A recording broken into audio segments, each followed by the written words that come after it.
Saviour academy YouTube channel में आप सभी का स्वागत है। मैं बाबूराम। बच्चों, आज आप सभी के लिए लेकर आया हूँ क्लास 10th का चैप्टर नंबर 1 रासायनिक अभिक्रिया एवं समीकरण।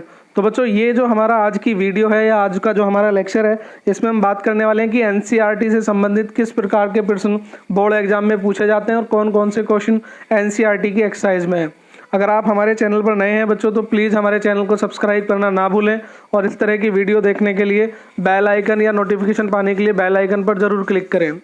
अगर आपने वीडियो को शेयर नहीं किया है या लाइक नहीं किया तो प्लीज़ हमारी वीडियो और हमारे कंटेंट्स जो भी हैं उन्हें शेयर और लाइक करना बिल्कुल ना भूलें बच्चों। तो आइए आज का लेक्चर शुरुआत करते हैं। तो बच्चों, पहला क्वेश्चन है, नीचे दी गई अभिक्रिया में कौन सा कथन असत्य है। तो बच्चों, आपको बताना है कि कौन सा कथन आपका असत्य है। और कथन बच्चों आपके सामने ये रहा, रिएक्शन दी गई है कोई और रिएक्शन में पूछा गया है आपसे। तो बच्चों, रिएक्शन में देखते हैं बच्चों, कार्बन ने किसको गेन किया है, ऑक्सीजन ने। तो कार्बन का क्या हुआ बच्चों, ऑक्सीकरण। मैंने बताया था कि ऐसे पदार्थ जो ऑक्सीजन ग्रहण करते हैं उनका क्या होता है, ऑक्सीकरण, यानी कि उपचयन। क्या होता है, उपचयित होते हैं। दूसरा बच्चों, पीबीओ ने क्या दिया है, ऑक्सीजन दिया है, इसका मतलब इसका क्या हुआ है, अपचयन। ठीक है बच्चों, तो आपके रिएक्शन से दो जानकारियां मिलती हैं, कार्बन का ऑक्सीकरण हुआ है और पीबीओ का अपचयन। तो बच्चों, पहला क्वेश्चन जो ऑप्शन है वो है सीसा अपचयित होता है। नहीं बच्चों, सीसा मतलब लेड, पीबी अपचयित नहीं होता। अपचयित कौन होता है, पीबीओ। तो पीबीओ अपचयित होता है, इसका मतलब पहला ऑप्शन आपका गलत। दूसरा था कार्बन डाइऑक्साइड उपचयित होता है, गलत बच्चों। कार्बन डाइऑक्साइड उपचयित नहीं होता, उपचयित कौन होता है, कार्बन। मतलब ऑक्सीकरण किसका होता है, कार्बन का। तो थर्ड सही है आपका और बच्चों फोर्थ भी ऑप्शन सही है। तो इस प्रकार से आपके दो ऑप्शन गलत हैं, ए और बी। तो इसका सही आंसर क्या होगा बच्चों, फर्स्ट आंसर होगा ए एवं बी। एक्सप्लेनेशन बच्चों मैंने इसकी दी है आपके सामने, वो आप देख सकते हैं कि रासायनिक अभिक्रिया में वे आयन अणु या परमाणु जिनके द्वारा ऑक्सीजन ग्रहण किया जाता है का उपचयन होता है और जिनमें ऑक्सीजन निकलता है उनका अपचयन होता है। तो आइए बच्चों दूसरा क्वेश्चन देखते हैं। दूसरा प्रश्न है बच्चों आपके सामने कि Fe2O3 + 2Al arrow Al2O3 + 2Fe, मतलब बच्चों फेरिक ऑक्साइड। कौन सा बच्चों, फेरिक ऑक्साइड और एल्यूमिनियम की रिएक्शन करनी है। तो ये पूछा गया कि रिएक्शन कौन सी है। तो बच्चों, रिएक्शन जो ज़्यादातर मैंने बताई थी, एक बार फिर रिपीट कर देता हूँ। पहला, अगर दो पदार्थ मिलकर कोई एक पदार्थ बनाते हैं, दो या दो से ज़्यादा, तो वो होती थी संयोजन। कौन सी होती थी बच्चों, संयोजन। इसमें ऐसा नहीं है बच्चों दो पदार्थ बन रहे हैं, तो ये गलत। दूसरा था बच्चों, मैंने बताया था कि अगर एक पदार्थ दो या दो से ज़्यादा पदार्थ मिलकर बनाता है तो वो होती थी वियोजन अभिक्रिया। तो इसमें बच्चों एक पदार्थ नहीं है, इधर कितने हैं, दो। इसका मतलब ये भी गलत।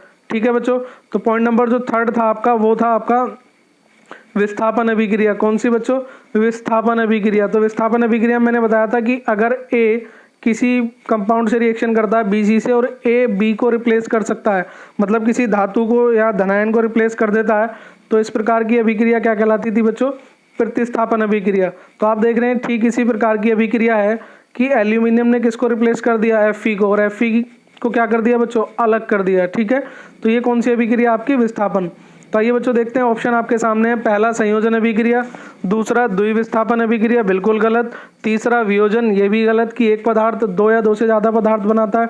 तो सही ऑप्शन क्या है बच्चों आपका, डी। कौन सा है, डी, मतलब विस्थापन अभिक्रिया। कौन सी बच्चों, विस्थापन अभिक्रिया। एक्सप्लेनेशन आपके सामने दी है कि दी गई अभिक्रिया में एल्यूमिनियम आयरन ऑक्साइड से आयरन को विस्थापित कर देता है, अतः ये कौन सी अभिक्रिया बच्चों, विस्थापन अभिक्रिया। थर्ड क्वेश्चन आपके सामने है बच्चों कि लोहे चूर्ण पर तनु सल्फ्यूरिक अम्ल डालने पर क्या होता है। ऑप्शन आपके सामने है बच्चों, पहला है हाइड्रोजन गैस और आयरन क्लोराइड बनता है। दूसरा है आपके पास क्लोरीन गैस और आयरन हाइड्रोक्साइड बनता है। नेक्स्ट है बच्चों आपके पास कोई अभिक्रिया नहीं होती है या आयरन लवण एवं जल बनता है। तो आइए देख लेते हैं बच्चों, Fe जब HCl के साथ रिएक्शन करेगा तो क्या बनता है बच्चों, किस प्रकार की अभिक्रिया होगी। जैसे मैंने बताया था A + BC टाइप की होगी। तो Fe किसको रिप्लेस कर देगा, H को। किसको रिप्लेस करेगा, H को। तो H हो जाएगा अलग, और H तो सिंगल होता नहीं बेटा। हाइड्रोजन गैस क्या होती है, H2। क्या होती है, H2। तो क्या बनेगा बच्चों, FeCl2। क्या बनेगा, FeCl2। समझ रहे हैं मेरी बात को। तो बच्चों क्या मिलेगा आपको, हाइड्रोजन गैस। क्या मिलेगा, हाइड्रोजन गैस। और हाइड्रोजन गैस हमारे पास एक ही ऑप्शन में है, ऑप्शन नंबर 1। तो इसका करेक्ट आंसर क्या होगा बच्चों, ऑप्शन नंबर 1, मतलब ए, हाइड्रोजन गैस और आयरन क्लोराइड। एक्सप्लेनेशन मैंने आपके सामने दी है कि जब आयरन फिलिंग पर हाइड्रोक्लोरिक अम्ल डाला जाता है तो आयरन क्लोराइड और हाइड्रोजन गैस बनता है। रिएक्शन बच्चों आपकी नीचे बैलेंस करके दी हुई है। तो आइए क्वेश्चन नंबर 4 की तरफ चलते हैं, जो आपका थियोरेटिकल क्वेश्चन है। तो बच्चों क्वेश्चन ये रहा आपके सामने, संतुलित रासायनिक समीकरण क्या है, रासायनिक समीकरण को संतुलित करना क्यों आवश्यक है। तो बच्चों बात करते हैं संतुलित रासायनिक समीकरण क्या होती है। बच्चों रिएक्शन में एक एरो होता है, एरो से पहले जो प्रोडक्ट जो कंपाउंड होते हैं उन्हें बोलते हैं अभिकारक। क्या बोलते हैं? अभिकारक। और एरो के बाद क्या बनता है बच्चों? उत्पाद। तो अगर आपके अभिकारक और उत्पाद सभी परमाणुओं की संख्या बराबर होती है, कैसी होती है? बराबर, तो अभिक्रिया क्या कहलाती है? संतुलित रासायनिक समीकरण। क्या कहलाती है बच्चों? संतुलित रासायनिक समीकरण। मैंने लिखा है कि रासायनिक समीकरण जिसमें रिएक्टेंट मतलब अभिकारक और प्रोडक्ट मतलब उत्पाद के दोनों तरफ अणु परमाणु जो भी होते हैं बच्चों, आयन वगैरह, वो सब क्या होते हैं? संतुलित होते हैं। तो ऐसी अभिक्रिया संतुलित रासायनिक समीकरण कहलाती है। तो बच्चों बात आती है कि इसे संतुलित करना क्यों आवश्यक है। तो बच्चों जितनी भी रिएक्शन होती हैं वो law of conservation of mass का पालन करती हैं, मतलब द्रव्यमान संरक्षण के नियम का पालन करती हैं। इस नियम का मतलब यह है बेटा, किसी भी रासायनिक अभिक्रिया में जितना रिएक्टेंट होता है उतना ही क्या होगा? आपका प्रोडक्ट। मतलब रिएक्टेंट का वेट किसके बराबर होगा? प्रोडक्ट के। इसलिए जितनी भी रिएक्टेंट के अणुओं की संख्या है वो किसकी होगी? प्रोडक्ट के अणुओं की संख्या के बराबर होगी। द्रव्यमान संरक्षण का नियम बच्चों ये कहता है कि द्रव्य न तो नष्ट होता है और न ही उत्पन्न, इसे एक रूप से दूसरे रूप में कन्वर्ट किया जा सकता है। तो बच्चों ये रहा नीचे, अतः अभिकारकों में वर्तमान अणु या परमाणु की संख्या प्रोडक्ट के अणु या परमाणु की संख्या के बराबर होगी। अतः law of conservation of mass का पालन करने के लिए, ठीक है, केमिकल रिएक्शन कैसी होती है बच्चों? संतुलित करना उन्हें आवश्यक होता है। नेक्स्ट क्वेश्चन बच्चों आपके सामने क्वेश्चन नंबर 5 है, निम्न कथनों को रासायनिक समीकरण के रूप में परिवर्तित कर उन्हें संतुलित कीजिए। फर्स्ट क्वेश्चन है बच्चों आपके सामने, नाइट्रोजन और हाइड्रोजन गैस। नाइट्रोजन क्या होती है बच्चों? N2 और हाइड्रोजन क्या होती है? H2 और बनाती क्या है? NH3। बच्चों ये हमें फॉर्मूले लर्न करने हैं तभी हमें मालूम हो पाएगा। तो नाइट्रोजन क्या होती है? N2, हाइड्रोजन क्या होती है? H2 और बनाती क्या है बच्चों? अमोनिया। तो इसे रिएक्शन फॉर्म में लिखना है। तो बच्चों इधर N कितने हैं? 2, इधर कितना है? N 1, तो 2 से मल्टीप्लाई कर देंगे बच्चों, ठीक है। H कितने हो गए बेटा? 3 2 जा 6, और इधर कितने बच्चों? 2, तो इसमें कितने से मल्टीप्लाई करेंगे? 3 से। तो रिएक्शन होगी N2 + 3H2 एरो 2NH3। ये रहा बच्चों इसका आंसर सामने आपके, 3H2 + N2 arrow 2NH3। Bracket में जो G आपको रिप्रेजेंट किया गया है बच्चों, ये गैस को डिनोट करता है। तो इसका सेकंड पार्ट देखते हैं बच्चों। सेकंड पार्ट ये रहा आपके सामने, हाइड्रोजन सल्फाइड गैस का वायु में दहन किया जाता है। तो बच्चों हाइड्रोजन सल्फाइड होती है H2S। क्या होती है बच्चों? H2S।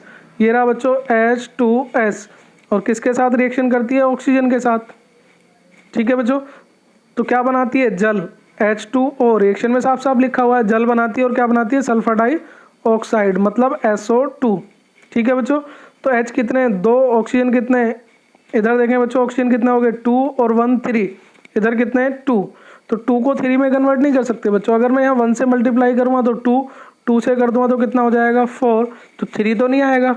तो बच्चों मैं क्या करूँगा, इसमें 3 से मल्टीप्लाई करूँगा तो कितना हो जाएगा बच्चों? 6, और यहाँ पर कितना हो गया? 2, और यहाँ पर कितना हो गया? 4। तो इस प्रकार से कितने हो जाएंगे? 6। देखिए बच्चों बैलेंस रिएक्शन है, आपको खुद बैलेंस करके देखनी है।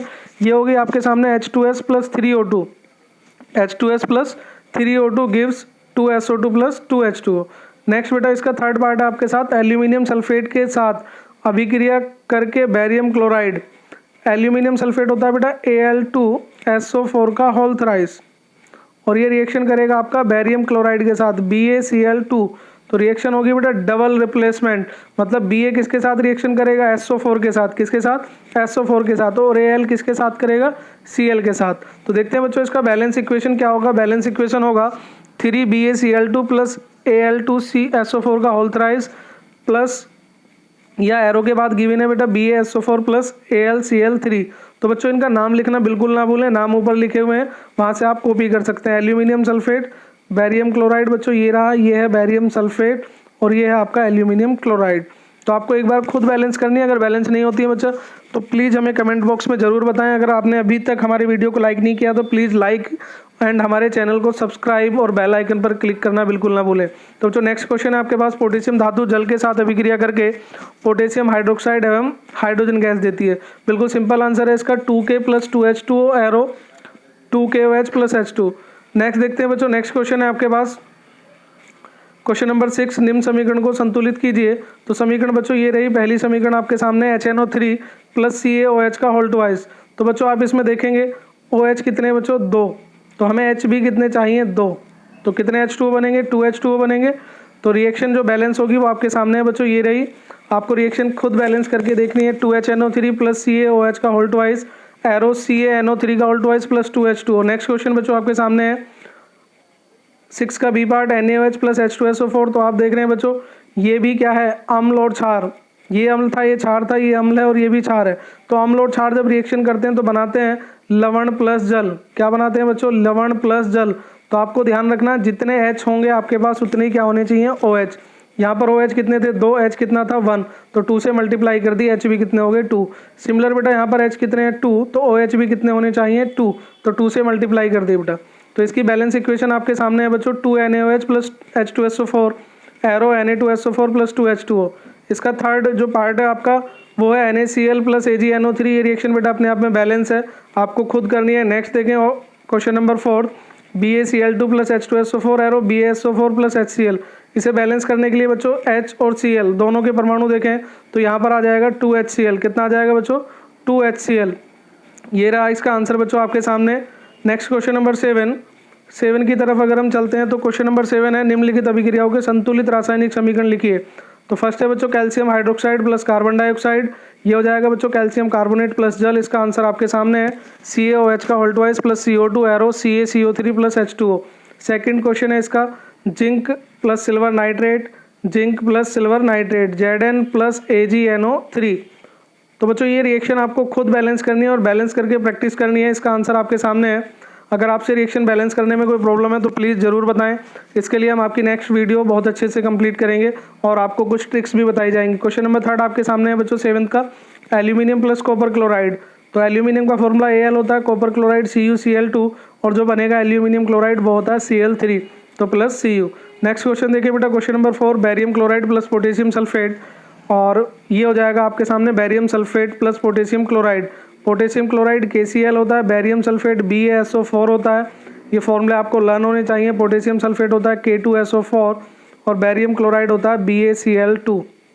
ठीक है बच्चों, तो नेक्स्ट जो इसका आंसर था वो आपके सामने BaCl2 plus K2SO4 arrow BaSO4 plus 2KCl। Video को कैसा लगा आपको बच्चों प्लीज़ हमें कमेंट बॉक्स में ज़रूर बताएं और वीडियो को ध्यान से देखने के लिए धन्यवाद। वीडियो को अधिक से अधिक लाइक और शेयर करना बिल्कुल